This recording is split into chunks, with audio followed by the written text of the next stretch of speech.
O soro pingava silenciosamente. Gota. Mariana ouvia esse som como se houvesse algodão nos seus ouvidos.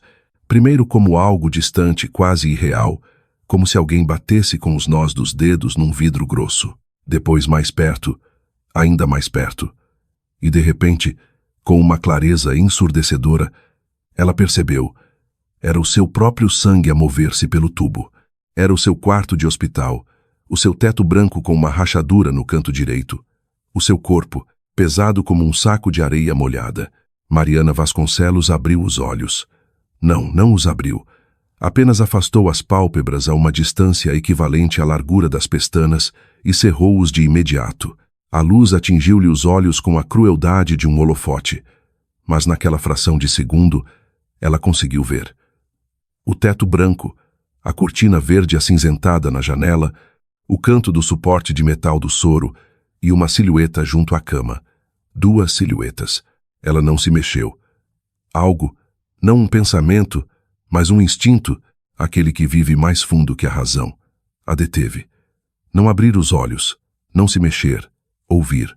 Quanto tempo mais temos de esperar? Disse a voz que ela conhecia melhor do que qualquer outra no mundo, a voz de Paulo, baixa, irritada. Já passaram 10 dias, 10. Estou a dar em doido. Não deis em doido, cortou a outra voz. A voz de Dona Rosália, a sogra, seca como a sola de um sapato velho. Dar em doido é um luxo a que não nos podemos dar agora. Pausa. Mariana ouvia a sua própria respiração, regular, lenta, quase inaudível. Obrigava-se a respirar exatamente assim, de forma regular e lenta, como alguém que não sabe de nada e não ouve nada. O médico diz que ela pode ficar assim mais uma semana, disse Paulo. Ou talvez mais. Ou talvez não saia desta, completou Dona Rosália. Ela disse isto com absoluta calma, como quem fala da previsão do tempo. Eu percebo, e por isso é que digo, é preciso ajudar. Como ajudar? Havia algo parecido com medo na voz de Paulo. Ou seria a impressão de Mariana? Põe isto no soro. Tenho o que é preciso. Explicaram-me o que usar e a quantidade. Vai parecer uma complicação. Ninguém vai desconfiar. E então, todo o patrimônio dela e os 2 milhões de euros serão nossos. Silêncio. Mariana jazia imóvel. O sangue latejava-lhe nos ouvidos tão alto que parecia que eles iam ouvir. Ela contava mentalmente. 1, 2, 3. E forçava cada músculo a permanecer morto. Rosto, braços, pernas. Nem um único dedo, nem uma única pálpebra. Mãe, disse Paulo. Baixo, quase num sussurro. O que é, mãe? Tu queres viver bem ou não? A Diana diz que o comprador não vai esperar. É preciso transferir a fábrica antes que comece a inspeção das finanças. Se ela acordar, acabou-se. Perdemos o comboio. Ela expulsa-nos de casa, tu percebes? Com os advogados dela, com os papéis dela. Ela não perdoa. Ela não sabe. Ela é esperta, cortou Dona Rosália. Demasiado esperta. Nunca percebi para que é que uma mulher precisa de tanta inteligência. Só serve para arruinar a vida dos outros. Nova pausa, depois passos. Paulo caminhou até a janela. Mariana ouviu o ranger do soalho flutuante. Vou pensar, disse ele finalmente. Pensa rápido, disse a mãe. Não temos tempo. A porta do quarto fechou-se suavemente. Os passos desvaneceram-se no corredor. Mariana continuou deitada. Não abriu os olhos durante muito tempo. Sob as pálpebras fechadas estava escuro, e nessa escuridão, lentamente, como uma fotografia a ser revelada, formava-se uma imagem, nítida, implacável. O marido dela, a mãe dele, o soro, 2 milhões de euros. Ela não chorou. As lágrimas lá iam denunciado. Simplesmente ficou deitada a pensar, e algures na parte mais profunda, debaixo do terror e da dor, nasceu algo duro, como uma haste de aço lá dentro. Sempre soubera que o tinha. Apenas raramente confiava nele. Agora confiou. Não te mexas. Não abras os olhos. Ouve e espera. Mariana Vasconcelos, de solteira Costa, crescera numa pequena vila na Beira Alta, com um único semáforo e 2 fábricas, uma das quais estava fechada há muito tempo. A sua mãe, Dona Natália, ensinava química na escola secundária. Mais precisamente, dava tudo àquela escola. Noites, fins de semana, nervos, avós. O pai foi-se embora quando Mariana tinha 7 anos. Simplesmente foi para outra família, outra vida. Sem explicações e sem pensão de alimentos, que teve de ser exigida em tribunal.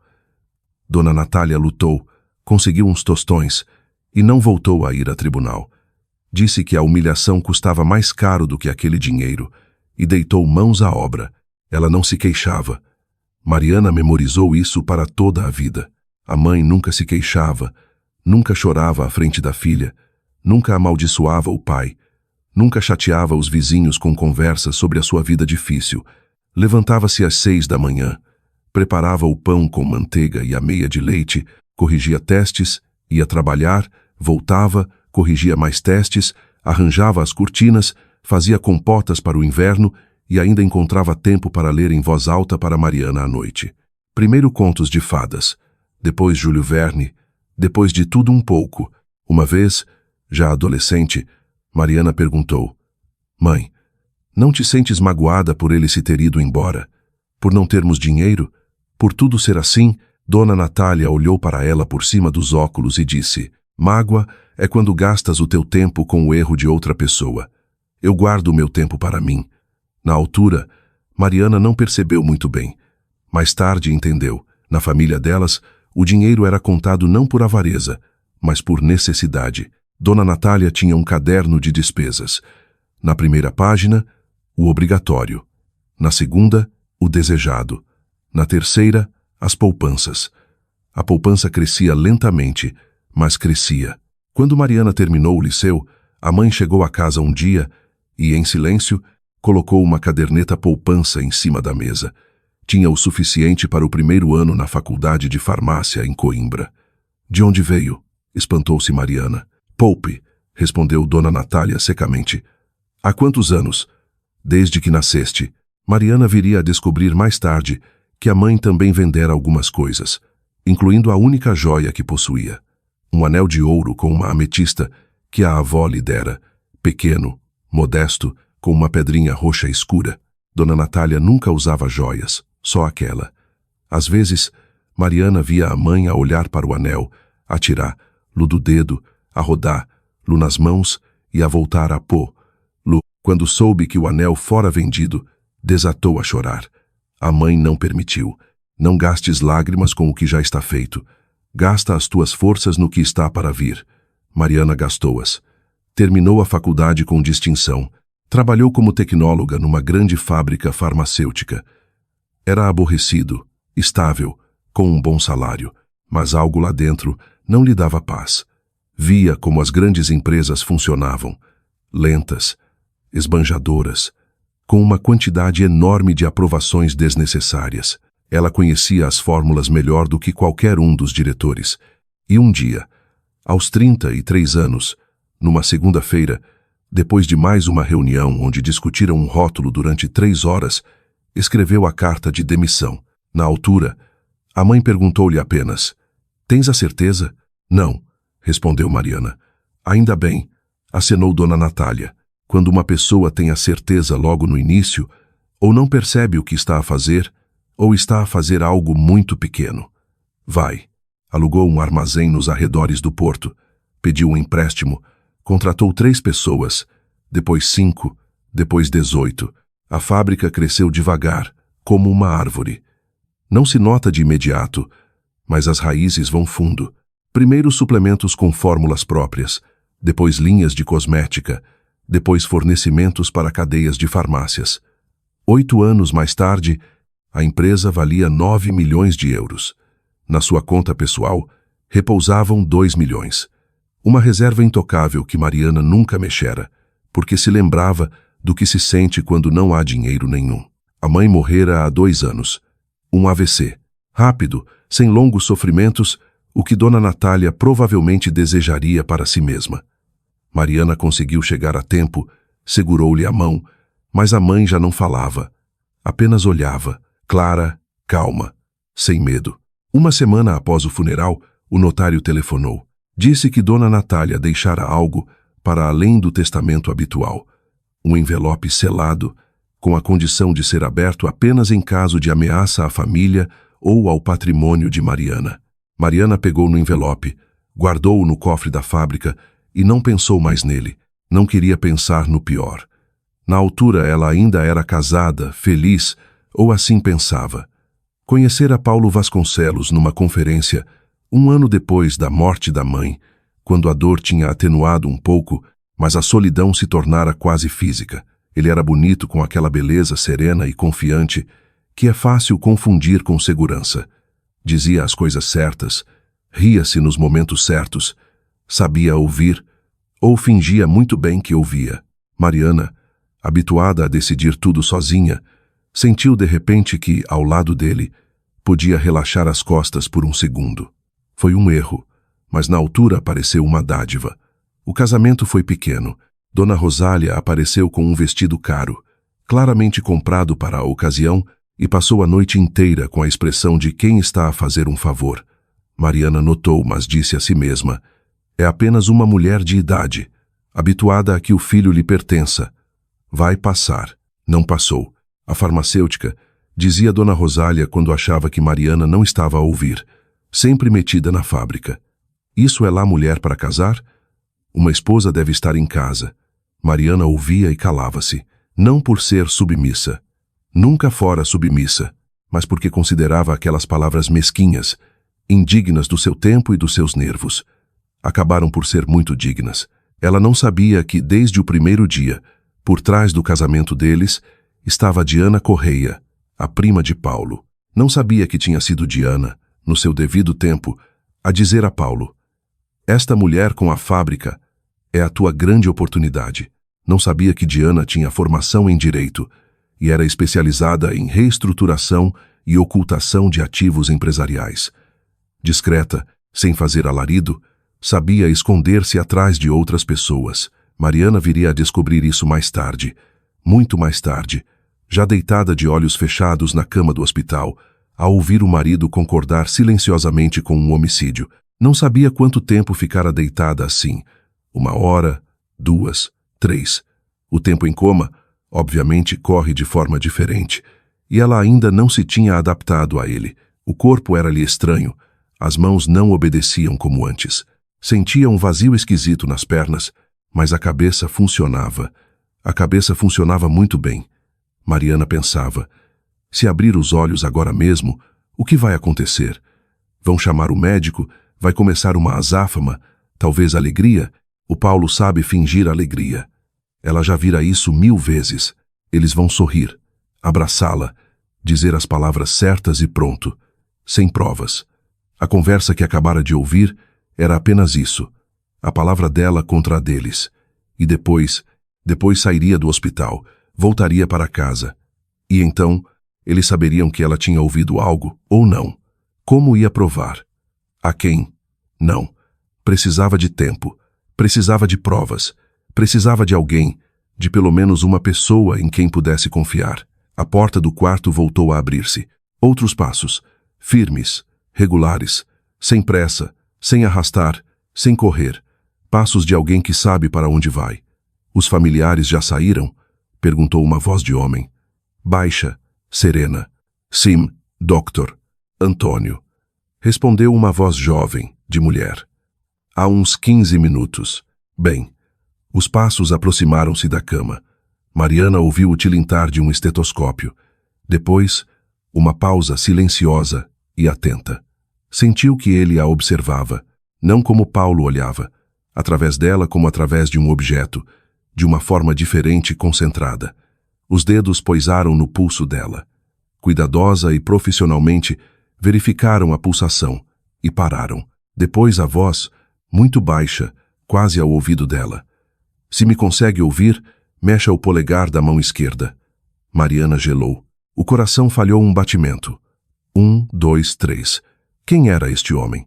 Podia confiar nele. O que aconteceria se ela mexesse o dedo e ele estivesse mancomunado com eles?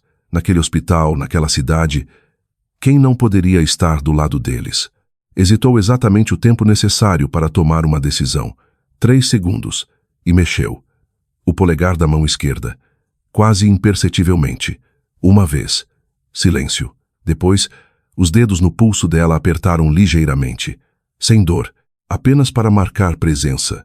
Eu percebi. Estou a ouvi-la. Muito bem, disse a voz, mantendo o tom muito baixo. Sou o Dr. Antônio Vilaça, diretor dos cuidados intensivos. Não abra os olhos. Continue deitada.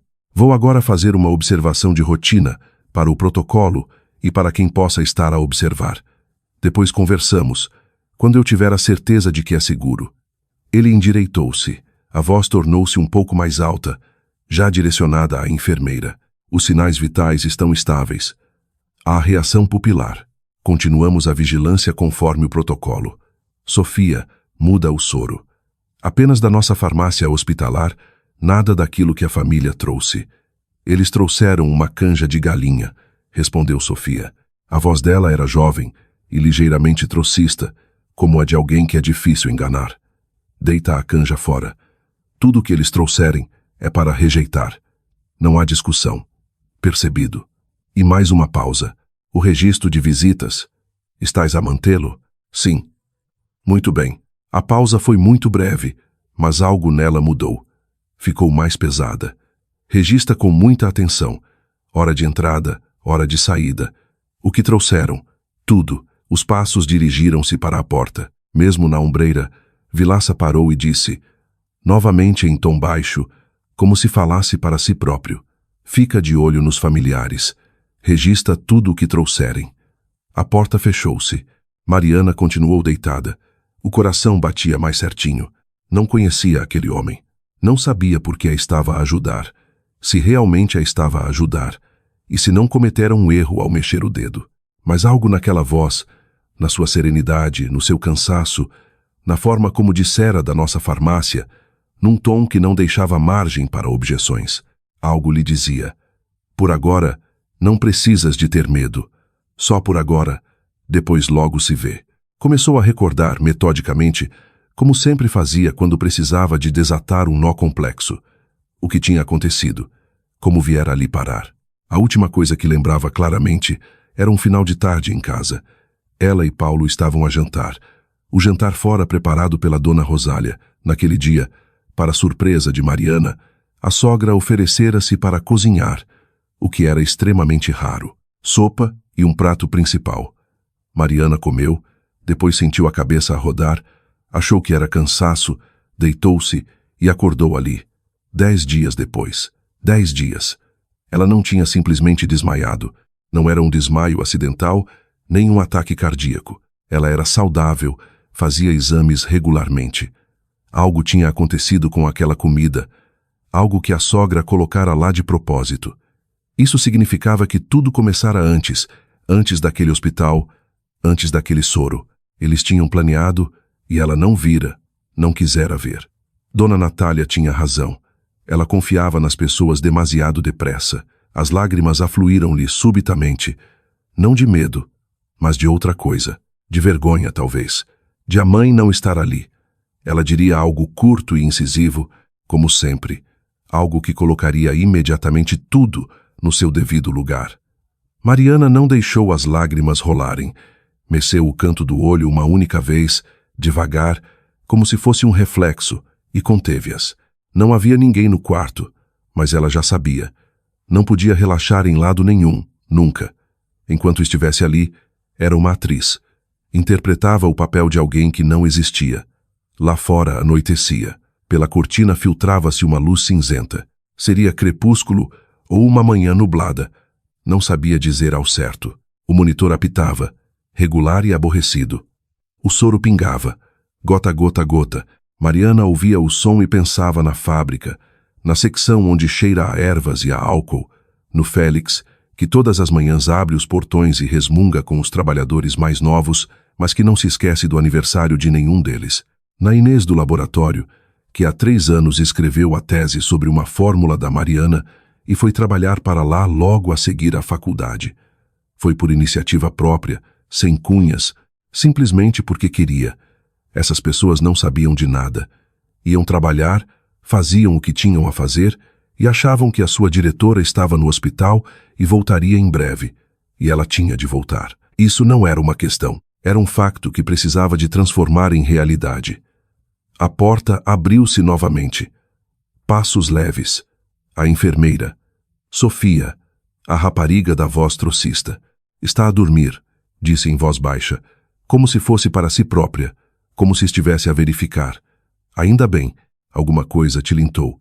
Um frasco, provavelmente, estava a mudar o soro. Mariana sentiu a agulha mover-se ligeiramente na veia. Uma sensação médica familiar. Depois os passos afastaram-se, mas a porta não se fechou por completo. Ficou apenas encostada. E do corredor chegou uma conversa em voz baixa.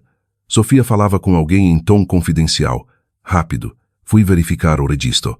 Aquela mulher com o casaco escuro, que veio com o ramo de flores, esteve aqui no terceiro dia, quando ainda não era o Dr. Antônio a acompanhar, mas sim o Dr. Ramalho. Esteve a falar com o Ramalho uns 20 minutos. A voz de Vilaça. Sobre o quê? Não sei, mas vi que ela saiu de lá muito satisfeita. Pausa. Deste o nome dela no registro? Nova pausa. Depois, muito baixinho, para que Mariana mal conseguisse ouvir. Encontra-me a análise de sangue, não o hemograma, aquele que enviei para o laboratório privado. O resultado deve chegar até de manhã. Já fui ver, disse Sofia. Chegou a 1 hora. Deixei-o em cima da sua secretária. O silêncio foi breve, mas nele algo mudou. Mudou de forma pesada. Fecha a porta, disse Vilaça. A porta fechou-se. Mariana ficou sozinha, jazendo na escuridão.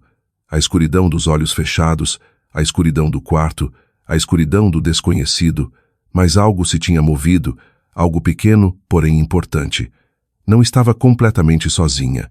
Havia aquele médico, que ela não conhecia, com voz cansada e passos firmes. Havia a jovem enfermeira com o riso irônico, que verificava registros e notava aquilo a que outros não prestavam atenção. Era pouco, claro, mas era alguma coisa. Mariana continuou a pensar. A fábrica, os documentos, o que conseguira fazer, o que não conseguira. Haveria algo que eles não pudessem tocar? Haveria algo que ela não soubesse? E de repente lembrou-se. O envelope que a mãe deixara no notário, que estava no cofre da fábrica, que ela arrumara e esquecera. Abrir apenas em caso de ameaça relacionada com a família ou com o patrimônio. Mariana não podia mexer-se, não podia telefonar, não podia fazer nada além de estar deitada e esperar, mas podia pensar, e pensou. Mãe, tu sabias de alguma coisa? Tu previste alguma coisa? Tu sempre viste o que eu não quis notar? Lá fora, o monitor continuava a apitar, regular e monótono, contando os segundos, que se transformavam em minutos, que se transformavam numa oportunidade, se é que ela ainda a tinha. Mariana decidiu que sim, e começou a esperar. A noite passou devagar. Várias vezes Mariana quase cedeu ao sono verdadeiro. O corpo, após 10 dias em coma, exigia descanso, e havia algo de quase cômico no facto de ter de lutar contra o sono, fingindo estar a dormir. Afastava a sonolência, concentrando-se nos sons, passos no corredor, vozes através da parede, as chamadas distantes dos auxiliares. O hospital vivia a sua vida noturna, abafada, atarefada, sem palavras a mais. Por volta das 3 da manhã, algo aconteceu no corredor. Passos rápidos, ordens abafadas, o ranger de uma maca, um gemido de alguém. Depois tudo acalmou. Mariana ficou deitada a pensar na quantidade de pessoas que, ali naqueles quartos, estavam a lutar naquele preciso momento. Sem conspirações nenhumas, apenas contra a doença, sem forças e sem opções. Ela, pelo menos, tinha opções. Tinha de as aproveitar. Ao amanhecer, quando a primeira luz acinzentada rompeu pela cortina, a porta abriu-se silenciosamente. Sofia. Ela aproximou-se da mesa de cabeceira, anotou algo no processo clínico e trocou o frasco do soro. Os movimentos eram precisos e rápidos. Via-se que fazia aquilo 1000 vezes por dia e pensava em assuntos seus ao mesmo tempo. Preparava-se para sair, mas parou à porta, permaneceu 1 segundo, regressou à cama e inclinou-se muito, quase até ao ouvido de Mariana. Eu sei que não está a dormir, disse muito baixinho. Eu reparo, e o Dr. Antônio também reparou. Não tenha medo. Não vamos dizer nada. E saiu. Antes de Mariana ter sequer tempo de processar a emoção, não sabia o que responder. E não podia responder. Não podia fazer absolutamente nada, mas algo dentro dela moveu-se mais uma vez. Sentiu um pouco mais de calor. Apenas um pouco, uma polegada. De manhã veio Paulo, sozinho, sem a mãe. Sentou-se na cadeira ao lado da cama e pegou na mão de Mariana. Ela deixou o braço jazear inerte, como o de uma pessoa em coma, e ele ficou calado durante muito tempo. Depois disse: Mariana, não sei se me ouves. Provavelmente não, mas eu... Calou-se. Depois: eu vou fazer o que for preciso. Tudo se vai compor. Era quase cômico. Tudo se vai compor. O que é que se ia compor? Ele não especificou. Sentou-se mais uns 20 minutos, bebeu café de um termo que trouxera e ficou a fazer scroll no telemóvel. Nem uma única vez lhe olhou verdadeiramente para a cara. Olhava para o lado, para a janela, para a porta, como se olha para uma tarefa desagradável que ainda não se resolveu. Quando ele saiu, Mariana ficou deitada a pensar em como ele era 8 anos antes, ou como parecia ser. Naquela conferência, ele ouvira-a sério, sem interromper, fazendo perguntas precisas. Na altura ela pensara: que raridade, alguém interessado no que dizes, e não apenas na tua aparência. Teria ela cometido um erro? Ou ele tinha mudado, ou simplesmente nunca tinha sido quem parecia? Não interessava, agora não interessava. O que importava era outra coisa. O envelope no cofre, o Félix, que todas as manhãs abria os portões e certamente já tinha notado algo estranho. O doutor, Vilaça com os seus exames e o seu olhar de quem vê uma pessoa e não um objeto. A Sofia, que sabe, mas não diz. Estes 4 pontos. Entre eles era preciso traçar uma linha. Lá fora chovia. Mariana ouvia a chuva através do som das gotas no peitoril da janela. Uma chuva de outono habitual, sem rajadas, monótona. Ela adorava aquela chuva. Trabalhava-se bem ao som dela, no silêncio da fábrica. Quando lá fora chove e lá dentro está quente, e cheira a menta e a óleos essenciais, e a Inês do laboratório cantarola qualquer coisa por entre dentes. Mariana recompôs-se. Não podia perder-se em memórias. Não podia ter pena de si própria. Não podia precipitar-se. Precisava de esperar e de pensar. Era boa em ambas as coisas. Na manhã do segundo dia, desde que voltara a estar consciente, embora ninguém o soubesse, Vilaça veio fazer a observação às 8h30. Mariana já aprendera a distinguir os passos dele entre os restantes. Regulares, sem pressa, com uma ligeira ênfase no pé direito, um pouco mais pesado que no esquerdo. Velho hábito ou velha lesão, ela não sabia, mas reconhecia-o ainda no corredor. Entrou, fechou a porta, disse o habitual bom dia para protocolo, para quem pudesse ouvir do lado de fora. Depois foi até a cama, fez as manipulações do costume. Pulsação, tensão, verificação das pupilas. Tudo com um ar de quem tem perante si alguém realmente inconsciente. Depois debruçou-se, endireitou o tubo do soro e falou para o espaço. Baixo, mas com clareza. Chegaram os resultados das análises. Há vestígios de fenobarbital no sangue.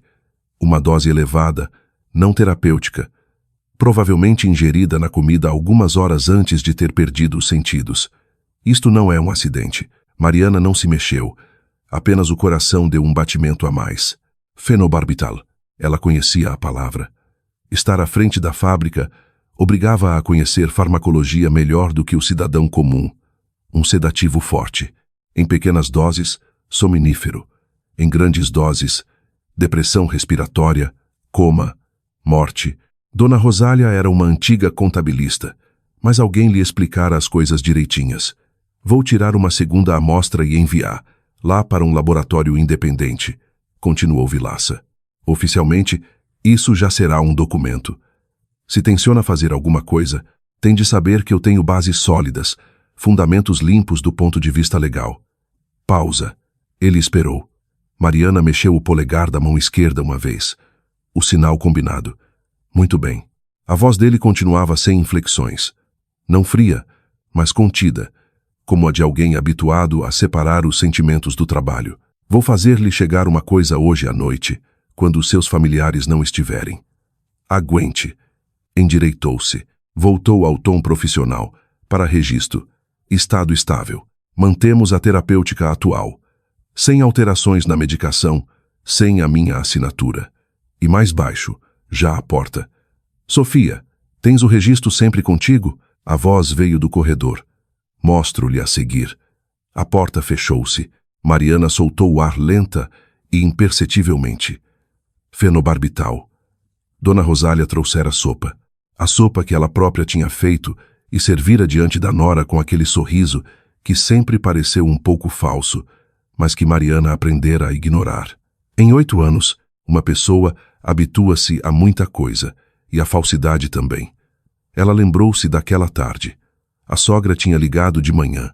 Vou passar por aí, levo-te comida, quase aposto que no trabalho não tens tempo de te alimentar em condições. Mariana tinha ficado surpreendida. Aquela preocupação não era típica da sogra, mas não lhe deu importância. Estava cansada. Muito trabalho, um contrato de exportação, negociações com parceiros alemães. Não havia tempo para surpresas. Chegou, trouxe o tacho da sopa, pôs à mesa, serviu-lhe o prato e ficou a olhar para Mariana enquanto esta comia, fixamente, um pouco fixamente demais, apesar de se esconder atrás de conversa sobre o tempo e os vizinhos. Mariana comeu o prato quase todo, depois sentiu tonturas. Depois, o fim. Isso queria dizer que eles andavam a preparar-se. Não num dia, não era um impulso, não era uma discussão ou zanga. Era um plano, e por trás do plano estava Diana. Mariana sentia isso de forma tão clara como se sente a mudança do tempo na pele antes de se verem as nuvens. Diana Correia apareceu no quarto no próprio dia, à tarde. Mariana ouviu-a antes de ela entrar. Saltos altos no corredor, regulares, confiantes, caros. Tais saltos são usados por pessoas que sabem que têm o direito de ocupar o espaço. A porta abriu-se e surgiu no ar um perfume amargo, caro, o mesmo que Mariana lembrava de alguns jantares de família. Diana vestia-se sempre de forma irrepreensível e cheirava sempre igual, como alguém que tem tudo sob controlo. Paulinho, disse ela com doçura, quase com ternura. Como é que ela está? Sem alterações, respondeu Paulo. A voz estava baixa. Mariana não sabia se ele estava cansado de fingir ou simplesmente cansado. Que pena. Pausa. Os passos aproximaram-se da cama. Coitada. Está com péssimo aspecto. Mariana sabia ignorar muita coisa, mas aquele coitada exigiu um esforço extra. Diana, e em relação aos documentos? Começou Paulo. Silêncio, disse ela bruscamente, sem inflexão. Nos hospitais, há ouvidos por todo o lado. Vem até ao corredor. Passos. A porta ficou encostada. As vozes ficaram mais baixas, mas Mariana conseguia ouvir. A janela de oportunidade está a fechar-se, dizia Diana. A voz era pragmática e fria, como uma proposta comercial. Os parceiros alemães já telefonaram para a fábrica. O Félix, aquele velho guarda, disse-lhes que a diretora está doente e não assina nada. E fez muito bem, por acaso. Mas não vão aguentar muito tempo. Se ela não acordar nos próximos dias, vem aí a autoridade tributária, depois uma auditoria, e depois os parceiros começam a rescindir contratos, o valor cai a pique. O meu comprador paga 9 milhões agora. Daqui a 2 meses, oferecerá 5. Isto se quiser. Mas como é que nós? Eu expliquei à tua mãe o que era preciso fazer. Ela percebe. Diana, isto é outro nível. Não é o mesmo que... Havia agora um tom metálico na voz dele. Não é o que tu estás a pensar, Paulo. Tu tens dívidas de 300 mil euros. A tua mãe tem 80 mil, que pediu com a casa como garantia. Achas que estou a entrar neste jogo por desporto? Estou a perder tempo e dinheiro todos os dias, enquanto esta mulher está aqui deitada, a impedir que vivamos normalmente. Ela não está ali deitada de propósito, Paulo. Pausa longa e opressiva. Queres resolver o problema ou não? Silêncio. Quero, disse finalmente Paulo. Muito baixo. Então não me estorves. Os passos regressaram. A porta abriu-se mais um pouco. Diana voltou a entrar no quarto, aproximou-se da cama e debruçou-se sobre Mariana. Perto demais. Mariana sentia-lhe a respiração calma e ritmada de alguém que não tem medo. As melhoras, disse Diana baixinho. E na sua voz havia uma zombaria tão serena que Mariana percebeu. Ela não estava a dizer aquilo para Paulo ouvir, nem para as enfermeiras, mas para si própria. Um ritual, como brindar os copos antes de beber. Diana endireitou-se, ajeitou a gola do casaco e saiu. Paulo ainda lá ficou mais uns 3 minutos, e depois também saiu. Mariana ficou a pensar numa coisa. 9 milhões. Era esse o valor da sua fábrica aos olhos de Diana. 9 milhões. O comprador, o contrato, a transferência, 8 anos de trabalho, centenas de noites, sem dormir a calcular números. As pessoas que nela confiaram, parceiros que vieram ter propositadamente com ela porque acreditavam na qualidade. Para Diana, tudo isso era apenas um ativo com preço competitivo. A raiva que Mariana não se podia permitir assentou, algures cá para baixo, e transformou-se em algo duro, útil. Lembrou-se de que o Félix não assinava documentos. Aquele velho guarda, dissera Diana. Ela não sabia que Félix não era apenas um guarda. Ninguém, além de Mariana, sabia o quão fiável ele era. Félix Barata, antigo primeiro-sargento, servira nos comandos durante 12 anos. Depois passou à reserva e foi trabalhar como encarregado de manutenção, não por falta de dinheiro, mas porque se aborrecia em casa. Arranjava tudo o que se estragasse. Sabia os horários das entregas de cor. E uma vez, há 4 anos, quando lhe detetaram uma artrose grau 3º no joelho e lhe disseram que a cirurgia no privado custava 22 mil euros e o seguro só cobria 1/3, Mariana pagou o resto do bolso dela. Não como patroa, como pessoa. Na altura o Félix disse, não era preciso. E Mariana respondeu, era sim. Nunca mais falaram disso. Mas ela vira que algo mudara. Não na atitude dele perante o trabalho, ele sempre fora bom trabalhador, mas mudara algo mais, algo pessoal. Ela esperava que ele se mantivesse firme, que o instinto não o atraiçoasse, tal como o dela a não tinha atraiçoado naquela noite estranha em que decidira não abrir os olhos. À noite, Sofia chegou sozinha. Ao entrar, fechou logo a porta com firmeza, com um clique, e correu às cortinas da janela. Mariana ficou em alerta. Havia algo de diferente nos passos dela, mais rápidos, ligeiramente mais nervosos. Estou sozinha, disse Sofia baixinho. O doutor, Antônio atrasou-se numa reunião. Tenho de fazer uma coisa antes que os familiares cheguem. Pausa. Pode confiar em mim.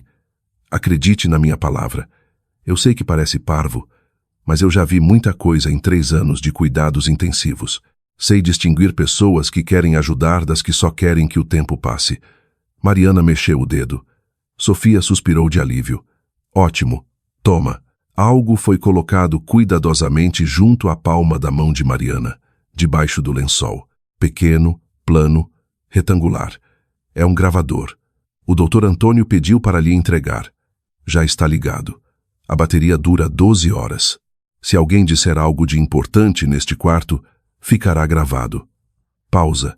Aí, debaixo do lençol, tem também um telemóvel dos antigos, de teclas. Não tem cartão SIM, só o Wi-Fi. Tem uma aplicação. Se carregar 3 vezes no botão lateral, o ficheiro com a gravação é enviado automaticamente ao doutor Antônio. Ele explicou. Acha que consegue? Mariana mexeu o dedo. Ótimo. Sofia ficou em silêncio por um momento. Eu não sei o que lhe fizeram, mas sei que o doutor Antônio não é pessoa para fazer alarido sem motivo. Se ele diz que as análises estão más, é porque estão más. E se ele diz que não deve confiar em quem a vem visitar, é porque não deve. Mais uma pausa, e a voz tornou-se ligeiramente mais pessoal.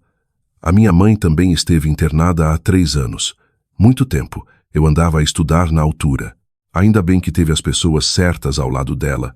Se não... Não sei. Não terminou a frase. Endireitou-se. O soro está bem. Vou sair. Se precisar de alguma coisa, estou lá fora. Passos na direção da saída. A porta abriu e voltou a encostar logo. Mariana ficou sozinha. Debaixo da sua palma jazia o gravador pequeno, morno do calor da mão da Sofia, e o telemóvel. Cautelosamente, muito lentamente, Mariana moveu os dedos. Encontrou o telefone. Encontrou o gravador. Confirmou as posições. Depois voltou a pousar a mão, inerte, como a de alguém adormecido. Agora tinha uma arma, pequena, mas verdadeira. Dona Rosália chegou tarde, quase às 10 da noite, sem avisar, sem o Paulo. A enfermeira de serviço, a julgar pelas vozes, não a queria deixar entrar. Fora da hora de visitas. Dona Rosália disse qualquer coisa sobre uma mãe a morrer e sobre eu tenho os meus direitos e, pelos vistos, passou. Mariana já a ouvira no corredor. A respiração pesada, o cheiro forte, enjoativo, com perfume a mais. A porta abriu-se sem baterem. Dona Rosália entrou, pôs alguma coisa na mesa de cabeceira. Pelo som, seria um boião de vidro ou um frasquinho, e puxou a cadeira. Sentou-se, ficou em silêncio muito tempo e depois falou, sem raiva, apenas com uma voz meio cansada. Mariana, se me ouves ou não, não sei, mas eu vou falar. Foste uma nora razoável, em abono da verdade, muito trabalhadora. Nunca trataste mal o meu filho, nunca lhe regateaste dinheiro, mas és avarenta. Para que precisas de tanto? Estás sozinha, não tens filhos, a fábrica, o dinheiro no banco. Vais levar isso para onde? Nós somos a família, o mesmo sangue. Não é lógico que se dê aos nossos. Pausa. A Diana diz que temos de nos apressar. Ela tem razão. Hoje trouxe isto. A voz recomeçou. Vou dizer à enfermeira que é para passar na pele, para não ressecar. Eles aceitam. Ninguém vai verificar. O som de algo a ser aberto. É só um pouquinho de cada vez. Uma complicação por causa do coma. Os médicos dão essa desculpa. É sempre o que acontece. Mariana ouvia cada palavra. Sentia que o gravador estava a apanhar tudo. Silencioso, discreto, indiferente. A indiferença da tecnologia era agora a sua aliada. Dona Rosália levantou-se. Passos até a mesa da enfermeira perto da porta, vozes abafadas, depois o regresso. Deixei lá. Disse que era um creme para a pele. A nora preocupa-se muito. É mezinha caseira. A rapariga aceitou. Voltou a sentar-se. Mais silêncio. Não fiques chateada comigo. A vida é assim. Saiu ao fim de 15 minutos. Mariana continuou deitada durante muito tempo, até que o coração acalmou, até a respiração estabilizar.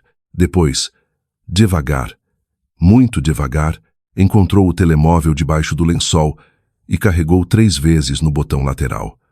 O ecrã não se acendeu. Ainda bem. Deu apenas uma vibração quase imperceptível. O ficheiro tinha sido enviado.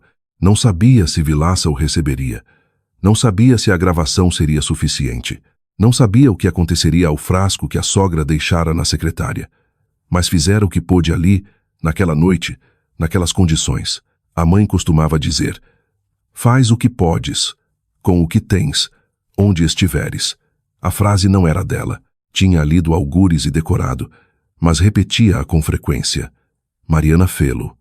Agora era esperar. Vilaça veio de manhã cedo, mais cedo que o habitual.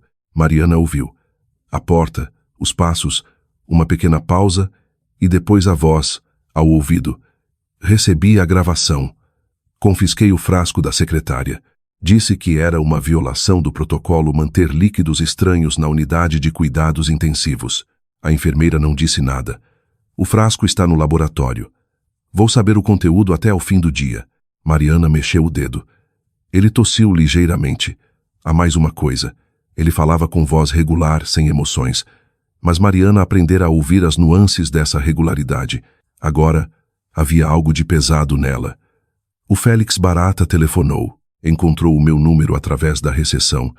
Disse que vinha da parte da sua fábrica e que há coisas estranhas a acontecer lá. Vou falar com ele. Pausa. Mariana não se mexeu, mas por dentro tudo ficou tenso. Ele diz que, 3 dias depois de ter sido hospitalizada, 2 pessoas foram aos portões da fábrica. Apresentaram-se como advogados, disseram que queriam avaliar o estado dos ativos no interesse do marido. O Félix não os deixou entrar. Ontem voltaram, já com papéis. O Félix ligou para um notário, cujo nome encontrou nos seus documentos na fábrica. O notário disse que não passou nenhuma procuração em nome do marido e que tem na posse dele uma coisa que lhe diz respeito. Pausa. Belmiro é o nome dele. Doutor, Belmiro, notário. Ele pede para falar consigo. Mariana mexeu o polegar da mão esquerda uma vez, com firmeza. Vilaça calou-se. Sabe do que se trata. Uma vez. Bem, a mesma serenidade, e algo mudara de novo. Aqueceu ligeiramente, talvez. Vou organizar um encontro. Arranjo uma forma de tirar, lá do quarto sem que ninguém saiba. Preciso de um pretexto médico. Vou tratar disso. Endireitou-se e caminhou para a porta. Mais uma coisa, disse, já quase à saída, e a voz estava ligeiramente diferente. Não médica, mas simplesmente humana. Há uns anos, chegaram os suplementos vitamínicos à secção de pediatria deste hospital, de forma anônima. Mais tarde, descobrimos que vinham da sua empresa. Na altura eu queria ligar para agradecer. Acabei por não ligar. Faltou-me a coragem, talvez. Pausa. Mas não me esqueci. A porta fechou-se. Mariana ficou deitada. Os suplementos vitamínicos. Tinha-os enviado há 4 anos, depois de ler no jornal local que o departamento de pediatria daquele hospital não conseguia comprar medicamentos suficientes devido a cortes no financiamento. Ligou para o armazém, separou um lote, enviou 100 comunicados de imprensa, sem menções nas redes sociais, simplesmente porque podia fazer. Não pensou que isso mudaria alguma coisa na vida de alguém, mas, pelos vistos, mudou. Às vezes, o que se faz sem pensar nas consequências volta quando menos se espera. Nem sempre é bom, mas às vezes, só às vezes, é. Lá fora, o monitor apitava, o soro pingava, a chuva recomeçara lá fora. Ou seria a mesma chuva que não tinha parado? No hospital o tempo é estranho. Mariana pensava no Félix, em como ele deveria estar ali, de pé nos portões da fábrica com o seu eterno casacão grosso e as mãos nos bolsos, a não deixar os forasteiros entrar. Não porque lhe tivessem dado ordens, mas simplesmente porque sentia que tinha de o fazer. E pensava no envelope no cofre. Mãe, o que sabias tu? O dia decorreu calmamente lá fora. Lá dentro, Mariana arrumava os factos, como quem arruma pedras. Esta no lugar, esta de lado, esta mais perto. Diana sabia tudo sobre a fábrica. Paulo sabia sobre o dinheiro. Dona Rosália trouxera qualquer coisa num boião. Félix segurava os portões. O doutor Belmiro guardava o envelope. Vilaça sabe do fenobarbital. Tentaram matá-la metodicamente e com cautela, passo a passo, com alternativas. Não era zanga nem impulso. Era um esquema. O esquema que Diana desenhou. Mas havia um erro no esquema. Um pequeno erro. Eles não sabiam que ela tinha acordado. E enquanto não soubessem, ela tinha tempo. À noite o Paulo voltou. Tornou a sentar-se. Voltou a dar-lhe a mão. E de repente, de forma quase inesperada para ele próprio, disse: Mariana, às vezes dou por mim a pensar, para que tudo isto? Dinheiro. Esquemas. Estou cansado. Pausa. A Diana diz que é por nós, pela família, mas eu não sei se esta família é minha ou se é dela. Silêncio. Mariana ouvia o marido, que pela primeira vez em muitos meses, dizia algo autêntico. Demasiado tarde. Demasiado já fora dito e feito. Lembrava-se demasiado bem da voz dele naquela noite. Vou fazer o que for preciso. O que era preciso para a Diana, não para ela. Ele saiu passada 1 hora. Mariana não se mexeu. Silêncio lá fora. Sofia estava de serviço, mas não entrava. Pelos vistos, dava-lhe espaço. Menina esperta. Mariana cerrou os olhos e concentrou-se. Amanhã Vilaça arranjaria um pretexto com uma ressonância magnética. Amanhã ter-se-ia com o doutor Belmiro. Amanhã, o envelope. Durante tantos anos, mantivera a fábrica aos ombros, habituada a contar apenas consigo mesma. Mas agora, naquele quarto, pela primeira vez em muito tempo sentiu. Havia pessoas com ela, poucas, mas as pessoas certas. Isso podia ser suficiente. O monitor apitava, o soro pingava. Era noite lá fora. Mariana aguardava a manhã. A manhã seguinte começou mais cedo do que esperava. Sofia entrou às 7. Escorregou pela porta, quase sem ruído, como só ela sabia fazer, e foi direta à cama. A voz era baixa, mas nela vibrava uma certa tensão. Dona Mariana, verifiquei o registro de visitas, como o doutor Antônio pediu, e encontrei uma coisa. Pausa. Mariana mexeu o dedo. A Diana Correia esteve aqui logo no terceiro dia de coma. Não agora. Há 3 semanas. Na altura eu ainda não estava cá. Era outra equipa. Esteve a falar com o doutor Ramalho. É o médico que a acompanhava antes do doutor Antônio. Falou imenso tempo, uns 20 minutos. E depois dessa conversa, o doutor Ramalho alterou uma medicação. Adicionou um medicamento que, teoricamente, pode retardar o despertar do coma. Não é fatal, mas... Sofia fez uma pausa. O doutor Antônio esteve a ver o processo ontem à noite. Disse que a prescrição era muito esquisita e que estava fora do protocolo. Mariana jazia completamente imóvel. Ramalho. Não conhecia aquele homem, nunca o tinha visto nem ouvido. Mas agora o nome ficara cravado lá dentro, frio e nítido. O doutor Ramalho agora está de férias, prosseguiu Sofia. Foi-se embora anteontem, de forma inesperada. O doutor Antônio diz que é possivelmente coincidência, mas já fez um requerimento oficial com assinatura à administração. Aquela medicação vai ser investigada. Parou um segundo. Eu só queria que soubesse, para perceber a gravidade das coisas. Isto não é só o seu marido e a mãe dele. Vai mais além. Sofia saiu. Mariana ficou. Vai mais além? Sim. A Diana não apenas persuadira o Paulo, não apenas dera instruções à dona Rosália. Agia de forma sistêmica. Veio ao hospital no terceiro dia e subornou o médico. O médico mudou o protocolo. O coma prolongou-se. Tempo é dinheiro. E enquanto Mariana jazia inconsciente, o contador trabalhava a favor da Diana. Quanto teria pago a Ramalho? Muito ou pouco? Não interessava. Interessava que encontrou alguém disponível. Significava que Diana tinha o hábito de encontrar essas pessoas. Não era a primeira vez. Mariana pensava racionalmente, sem pânico, de forma metódica. Na fábrica, quando alguma coisa corria mal, a primeira pergunta que fazia era sempre: onde é o ponto de entrada? Onde começou? Se encontrar o ponto inicial, encontra-se a solução. Se procurar por todo o lado, não se encontra em lado nenhum. O ponto de entrada era a Diana, não o Paulo. Ele era um instrumento. Não a dona Rosália. Ela assustar-se-ia e entregaria toda a gente na primeira oportunidade. Não o Ramalho. Ele já fugira. Diana, inteligente, calculista, com formação jurídica e, pelos vistos, com experiência. Alguém com um comprador de 9 milhões na manga não é uma amadora. É uma profissional da reestruturação clandestina de patrimônios, o que significa que Diana tem a vulnerabilidade dos profissionais. Tem medo de documentos, tem medo de provas irrefutáveis, certificadas por notário, limpas, porque são a única coisa que não se pode contornar, adulterar ou comprar. O envelope da mãe, o notário Belmiro. Amanhã, se Vilaça inventar a ressonância, ela vai descobrir o que lá está. Mariana já não sentia medo. Quer dizer, o medo ainda lá estava, assentado na boca do estômago como um nó pesado. Mas sobre ele, a concentração, aquela mesma que sentia antes das negociações mais importantes, antes de uma decisão que não se pode adiar. Ela estava no jogo, a 100%. Durante o dia o Paulo apareceu. Trouxe flores, crisântemos amarelos pálidos, um pouco murchos. Colocou-os num copo com água, sentou-se e ficou a olhar pela janela.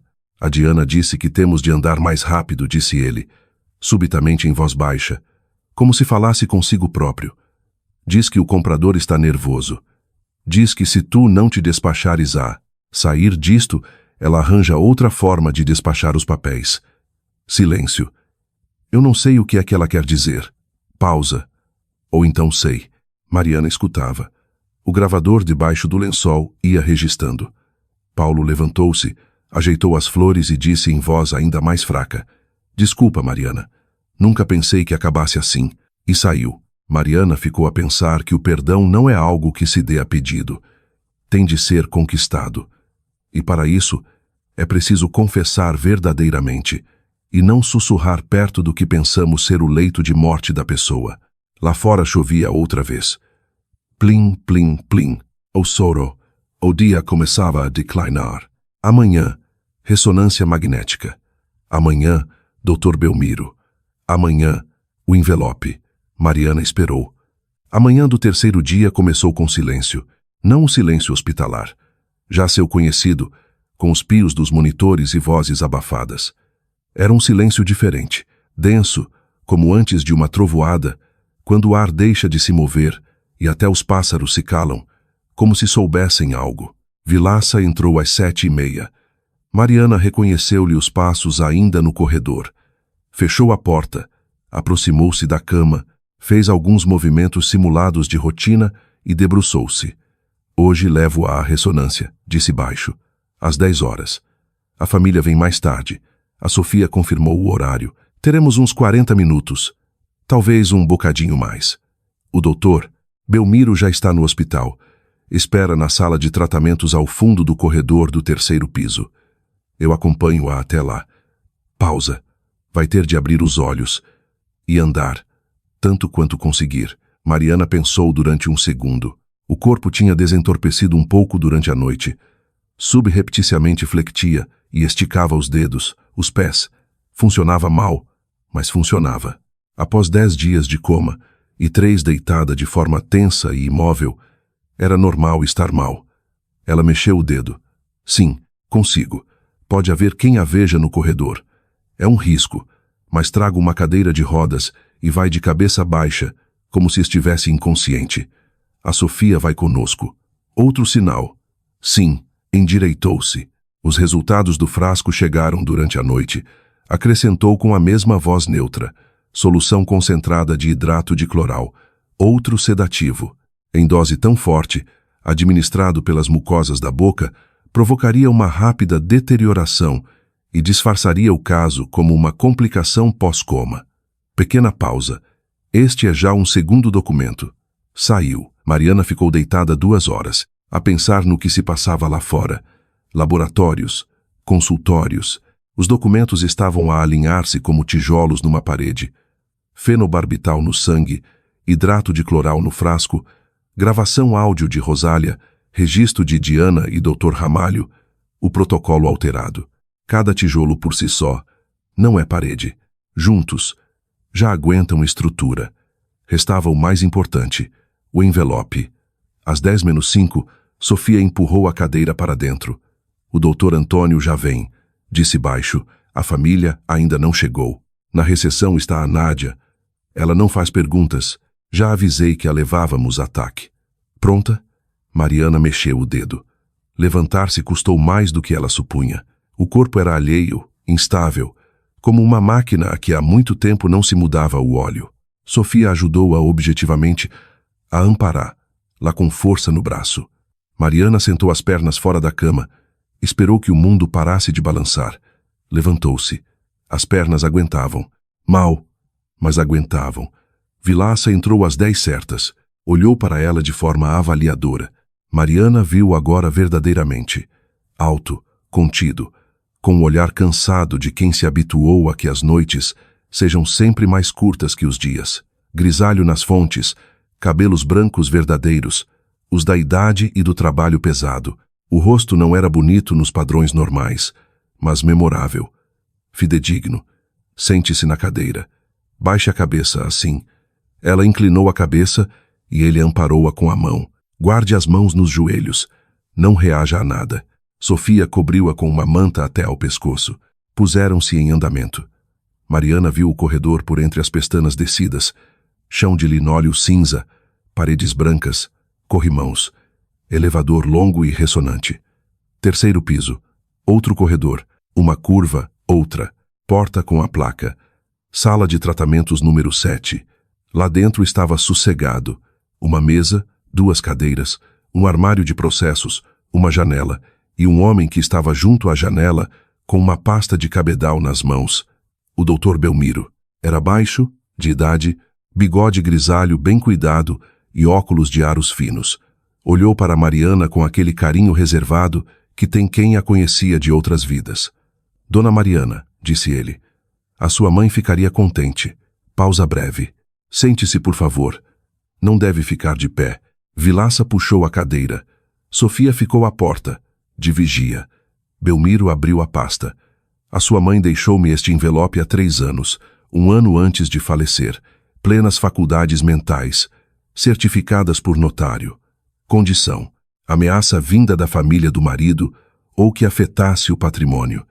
O Dr. Antônio explicou-me a situação. Considerei que o critério estava cumprido. Pausa. Abrimos. Mariana acenou com a cabeça. Primeira vez em muitos dias. Um aceno mesmo, e não o dedo. Belmiro abriu e sacou umas folhas escritas num papel preenchidas pela caligrafia de uma professora de escola secundária. Quer que eu leia? Ou leia a senhora? Eu mesma, disse Mariana. Primeira palavra dita em voz alta há mais de 10 dias. Estava rouca, baixa, quase estranha para si própria. Pegou nas folhas. Mariana, se lês isto, então aconteceu o que eu temia. Não é por eu pensar mal das pessoas, mas porque aprendi a fazer contas. Antes do teu casamento, eu pedi a um velho amigo, Vitor Silva, tu não o conheces, ex-inspetor da Judiciária, para dar uma vista de olhos pelo passado do Paulo Vasconcelos e da sua família. Custou-me 1 mês da minha reforma, mas não me arrependo. Descobriu-se o seguinte: o Paulo tem 3 dívidas avultadas, 2 a particulares, 1 ao banco. O valor é de cerca de 300 mil euros. Ele nunca te falou disso. A prima dele, Diana Correia, esteve envolvida em 2018 num esquema de apropriação indevida de uma empresa em Sintra. A proprietária, por acaso, foi parar ao hospital. O negócio passou para as mãos de testas de ferro. Houve um processo-crime que acabou arquivado. A Diana apareceu apenas na condição de assessora jurídica. Nunca se conseguiu provar a participação direta. Eu não te disse nada. Conheço o teu feitio. Ias ficar furiosa, ias chamar-me desconfiada, ias dizer que cuidavas de ti sozinha. Estavas apaixonada. Eu via bem. Não queria partir-te o encanto, mas também não podia deixar-te desprotegida. Por isso fiz o seguinte: os 2 milhões que estão na tua conta estão protegidos. Falei com o doutor Belmiro e assinamos um mandato irrevogável com uma conta vinculada. Escral. O dinheiro não pode ser levantado, transferido nem cobrado através de procuração.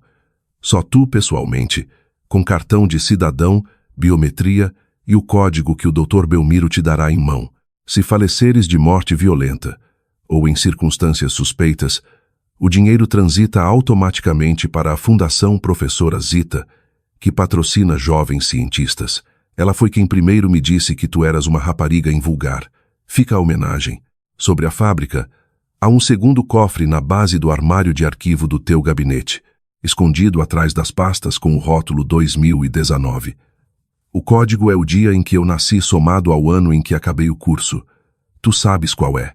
Estão lá as cópias originais notariais dos escritórios da fábrica e mais um documento oficial, a nomeação autenticada de um encarregado gestor para a eventualidade de ficares incapacitada. Nomeei o Félix Barata. Conheci esse homem quando fui à tua fábrica algumas vezes.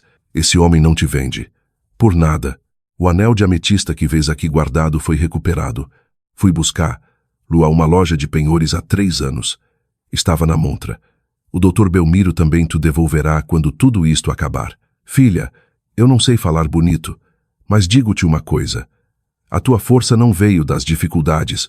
Como dizem, tu já eras forte desde o nascimento. Eu apenas tentei não atrapalhar. Tem cuidado contigo. Amo-te. A mãe. Mariana terminou a leitura e dobrou os papéis. Pousou na mesa. Belmiro, sem uma palavra, sacou de um lenço impecavelmente dobrado da pasta e deixou à frente dela. Mariana apanhou-o sem olhar. No quarto imperava o silêncio. A Sofia, à porta, olhava de lado. O Dr. Vilaça à janela, também para lhe dar algum espaço. Mariana não chorou convulsivamente, mas chorou o suficiente. Só 3 anos depois, e é que pareceu chorar de facto. A mãe não existia, e mesmo assim, ela estava ali, nesses papéis. A dona Natália nunca falara bonito. Era verdade. Agia em avanço. Enquanto a filha esteve cegamente apaixonada e não queria notar nada, a mãe erguera uma muralha e uma defesa à sua volta. Não uma prisão, mas uma barreira que só seria ativada se ela precisasse. Mariana olhou para Belmiro. O código do fundo, ele acenou e tirou um mini envelope, mais pequeno. O Félix sabe dos seus poderes? Perguntou ela. Telefonei-lhe ontem, respondeu Belmiro, quando o Dr. Antônio me ligou. O Sr. Félix é. Ele esboçou um pequeno sorriso sob o bigode, de poucas palavras. Disse, percebido. E perguntou o que tinha de fazer. Disse que devia manter-se lá à entrada. Mariana quase sorriu. Ele já andava a fazer isso. E suspirou. A Diana vai voltar hoje, ou amanhã. Eles sentem que perdem tempo. O que lhe pode acontecer aqui no hospital? Perguntou ela de volta a Vilaça. Ameaça direta? Pouco provável. Há pessoal e guardas por todo o lado. Mas podem exigir a alta para organizar cuidados domiciliários. Esse direito recai legalmente nos familiares, se eles conseguirem extrair, lá para fora deste prédio, sem testemunhas. A voz dele cortou. É o que mais me preocupa.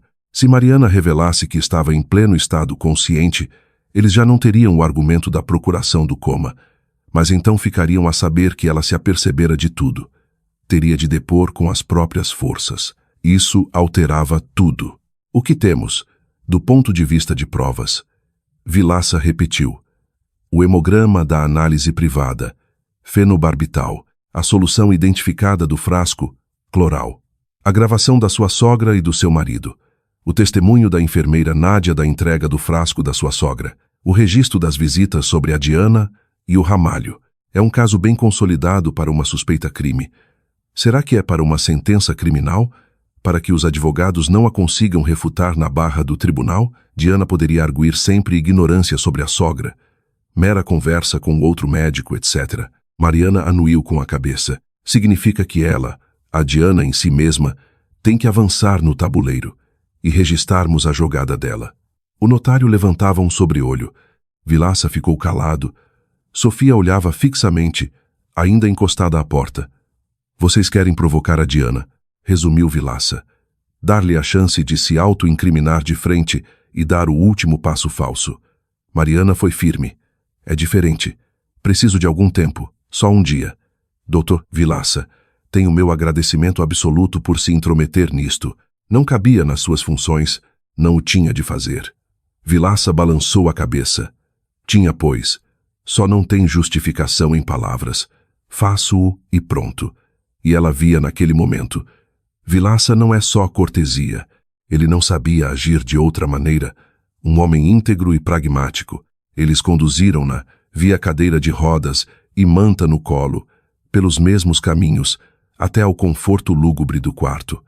O dia avançava, e nesse dia, Mariana ficou de novo, com o dispositivo de gravação escondido, ciente de que as palavras escritas pela dona Natália faziam efeito. Mas logo chegou Paulo. Trouxe flores ainda mais ridículas e murmurou. A Diana diz que temos de despachar tudo hoje. Ela disse-me que vinha para o hospital amanhã, o que eu não sou capaz de entender. Desculpa. A sua frase soou, no silenciador do quarto, a compaixão póstuma a pedir licença. Não, o perdão não se recebia no limiar de uma condenação mortífera de que era coautor. Mais tarde o doutor Vilaça ouviu baterem à porta. Pode entrar, Sr. Félix, convidou Vilaça, reconhecendo um homem da sua mesma estirpe que chegava. Félix avançou, um pouco coxo na perna esquerda, mas a respiração grossa e firme. A segurança é total, desferiu o antigo militar, sem meias palavras, observando Mariana e os seus lençóis cerrados. Os gajos da segurança apareceram com procurações falsas. Atestei pela conservatória do doutor Belmiro. Mandei os pseudo-advogados embora. Vieram com ameaças vagas de tribunais, ao que disse estarem as portas bem fechadas, se não tiverem mandado. Mariana moveu um dedo, e o Félix compreendeu que ela escutava em consciência limpa. Dona Mariana. Doutor, Belmiro informou que, caso a Suera ouvisse, as máquinas da fábrica não param. A Inês corre com o material todo. Os alemães continuam. Tudo selado a cadeado, os alemães perceberam. Tem tudo controlado pela minha pessoa. Tossidela de Sofia de aviso, no corredor, e o Félix compreendeu. Passo a me retirar. Continuo no batente.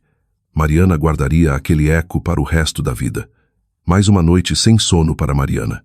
Já era um padrão. Pensava no adversário. A Diana vira pela cama adentro ou pela ala judicial. Havia algo que disseram um dia, no jantar, enquanto os outros faziam estrilho noutra sala.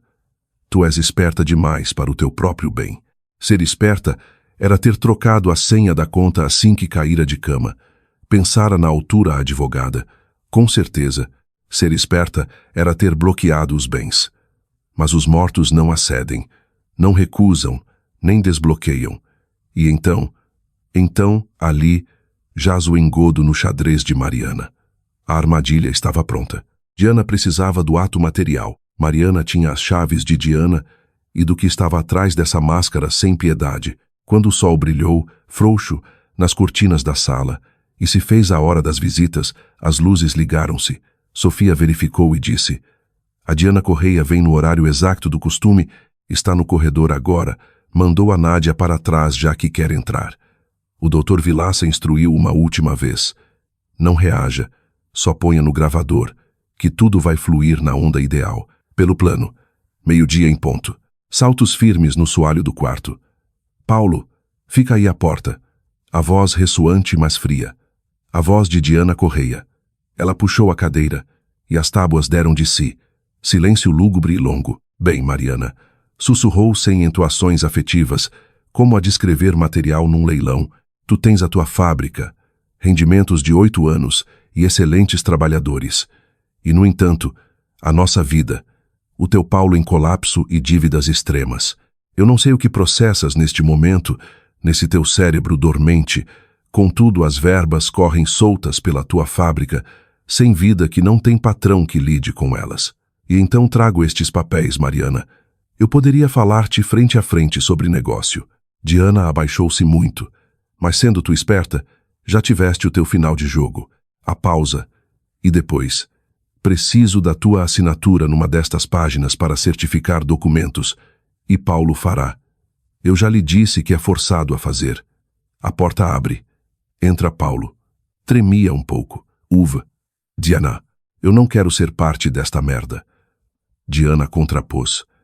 Deves 300 mil, e tua mãe deu casa de hipoteca por outros 80 e faliu. Se fechas essa porta agora, eu instauro o tribunal ao Paulo e à tua mãe. Compreendes o recado? Pegas-lhe na mão, pegas na almofadinha de tinta. Levemente. Põe-lhe a caneta na mão e guia os traços na folha deste papel. Paulo pegou-lhe na mão, como se fosse um detrito frágil, ou algo já morto que só ele pudesse suportar. A tremer. Mariana aguardou pela distância exata até a almofada da tinta e a marca sobre o documento falsificado de expropriação. Foi 1/1000 de segundo que precisava. Foi a certeza derradeira, e ela escancarou, abruptamente e nitidamente, os olhos. Um silêncio gélido e insuportável no ar se abateu no espaço. O Paulo encolheu-se, libertando a mão. Havia suor e pasmo, mas talvez o único elemento honesto no meio do homem era o facto dele, no pânico, parecer quase que secretamente aliviado por já não ter de concluir o delito. Mas a Diana não regrediu um único passo. Só por um segundo a estupefação rasgou a sua blindagem profissional, contendo-se perante o rosto nítido de Mariana. Mariana, esboçou Diana, fria mas afiada. Se assim é, isso reconfigura tudo. Reconfigura. Era o timbre natural e enrouquecido da Mariana verdadeira, autêntica.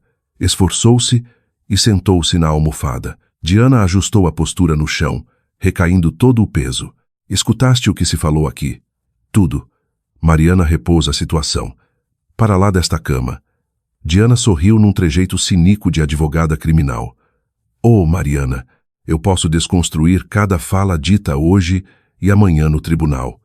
Foi para a tua proteção, a tua família em aflição, a legalidade pura que faríamos perante uma moribunda incapaz de dar conta.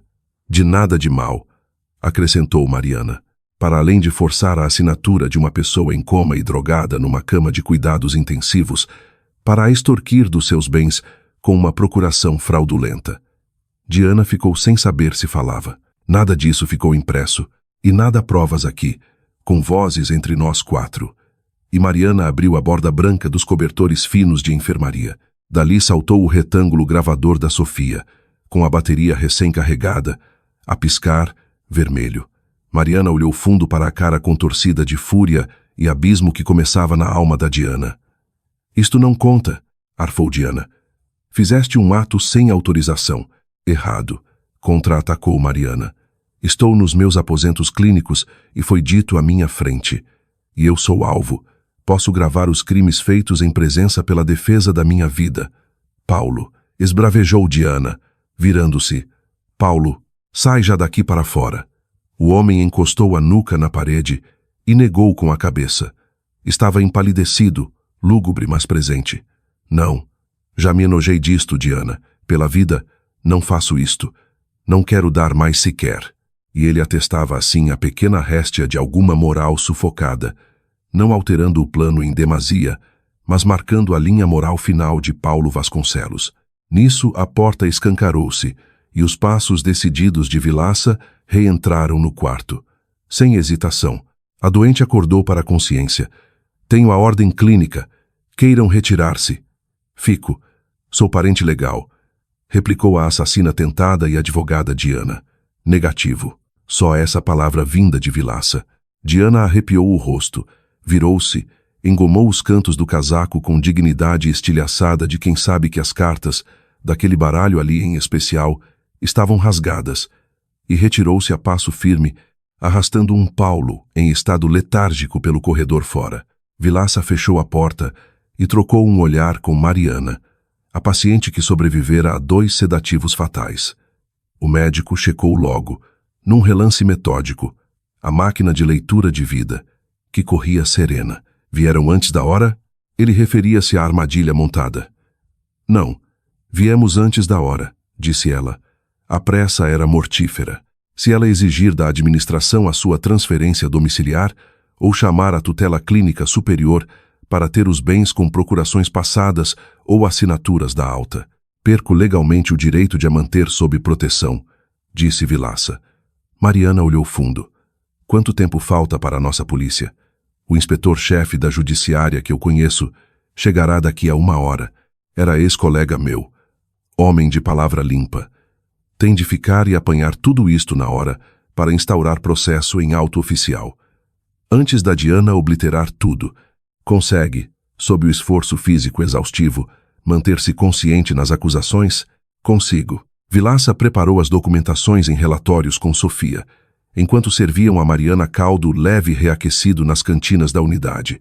Enquanto ela bebia, a voz humana, de volta a Vilaça, irrompia, partilhando algo que jamais revelara aos pacientes, só a Sofia em particular, e Mariana ficara ciente, nos sussurros, a sua mulher tinha falecido após anos com cancro. Ele soubera que as batalhas verdadeiras têm lutadores mais importantes que a medicação em si. Eu queria muito. Mariana pousou a colher.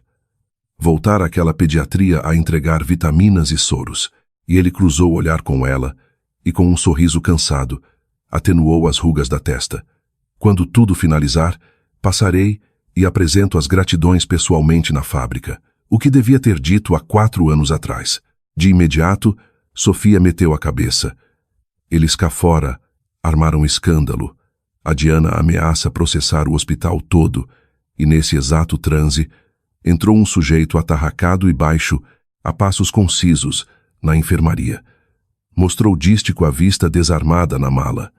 O inspetor-chefe, Tiago Cruz, da Polícia Judiciária, me o que tiver, de alto e bom som e sem floreados, mandou o homem sem rodeios perante o doutor Mariana, doutor Belmiro e a sua enfermeira, que lhe passara o registro oficial.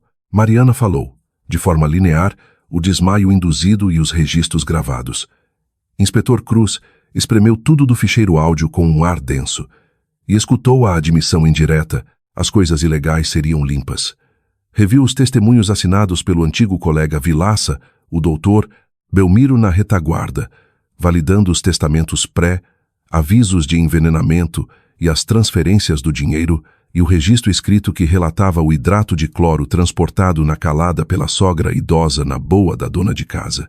E leu as folhas de caderno denso, onde a professora Dona Natália avisava com nome e sobrenome os delitos antigos de Sintra, de Diana e da subversão criminal de patrimônios que tinham ficado em segredo. Cruz coçou o lábio. Temos indícios suficientes para a acusação de tentativa de homicídio qualificado, além de extorsão material de montantes elevados, falsificação e subornos a entidades médicas, cruzando a linha contra a fuga do Dr. Ramalho. Ele fitou-os a todos e concluiu: nós tratamos de fazer as visitas pelo exterior. E foi exatamente isso, no corredor. A Diana fora apanhada no meio de acusações à recessão e gritos protocolares da administração hospitalar, pela figura compacta mas imparável de Cruz, a ser a dona Diana Correia, e exibiu de chapa a PJ: siga, a senhora é constituída arguida e será presente a um juiz de instrução. Diz a lenda hospitalar que o semblante altivo e blindado da Diana continuou assim pelos azulejos fora, apenas fechada pelo raciocínio da derrota no xadrez, enquanto o Paulo, sentado quebrado nos degraus, pedia um eu também. Então, Dona Rosália foi autuada sem espinhas em sua casa à meio da tarde e entrou pelas portas da PJ a tentar jogar a cartada da Dona Mãezinha protetora, mas foi em vão. O crime documentado é irrefutável. No quarto de camas macias, de regresso de facto às condições civilizadas e sãs, a primeira chamada que saiu pelo telefone não foi advogados nem sequer o processo-crime.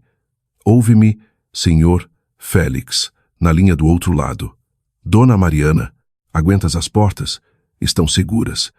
Trancadas pelo meu punho, foi ali aquele espero-a ressoante do militar que deixou o nó entalado com gratidão da diretora por quem se arrisca. Sofia abriu a boca do dia em raios quentes na tarde serena, para avisar-la que teria dias de acalmia antes da papelada criminal, e trouxe, mandada com o Dr. Belmiro, o tal presente em promessa da falecida, o anel dourado encrostado. Mariana pôs aquele anel de ametista roxa. Parecia perfeito ali no dedo. Ela percebeu o quanto era exato que o acaso das mães e do destino resguarda e vigia, do modo furtivo, que se adivinhava ao tempo, só com a perspicácia, na primeira madrugada onde não se escondeu nas sombras para respirar em batimentos lentos, encostou a nuca ao travesseiro. Contemplou as fissuras do reboco, não os achando sinais do fim, mas de algo vivo. O doutor Vilaça abriu a porta em modo não clínico. Falou da PJ e das acusações da Diana que dariam luta, mas com firmeza para ganhar. Do Paulo que confessara sem rodeios, por cobardia ou arrependimento tardio, a troco de um perdão irrisório, mas limpo, e Ramalho dera na língua de ter havido propinas para atrasar o retorno mental da diretora, admitindo culpa. Irá correr à perfeição. Vilaça sentou-se. Conversaram. Quando ela lhe admitiu no escuro as suas angústias em exaustão, ele notou, fitou-a a ametista, as feições em linha bela, mas séria. Essa pedra é linda. É da família? É, minha mãe, disse sorrindo, e ele despediu-se numa toada calorosa na sala de hospital, cheia da escuridão suave e amiga, com o eco ressonante de uma porta a fechar-se sem amargura, e o bip cardíaco como batida ritmada de que estava com a alma inteira. Apenas vida. Tudo culminou sem parágrafos nem cortes, após semanas árduas. O tribunal marcou sentenças ao cabo de quase 3 anos cheios das arguições mais maquiavélicas da defesa criminal de Diana. Mas provas cruzadas com as confissões resultaram na sua condenação a 7 anos de prisão, efetiva pelas condutas nos moldes repetentes e por danos ao corpo com dolo agravado.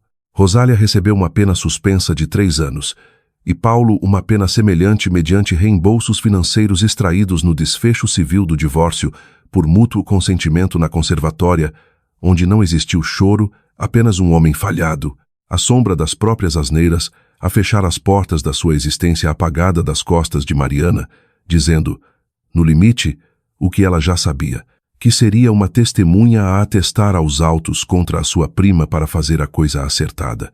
Ela só perdoava isso por justiça limpa. O Ramalho seria expulso da ordem dos médicos com coimas extremas, pagas na totalidade. Houve justiça naquelas ruas e passeios com neblina chuvosa, sem pompa ou cerimônia grandiosa nos céus ou triunfos na rua do tribunal, apenas ela de passo sereno ao pé de cruz, o nosso bom trabalho em equipa, Dona Mariana, ao pé do Dr. Belmiro, a levantar o seu chapéu com respeito ao dizer, Dona Natália encheria o coração com os seus frutos. Pode mandar cancelar a conta vinculada se desejar os milhões desimpedidos de novo.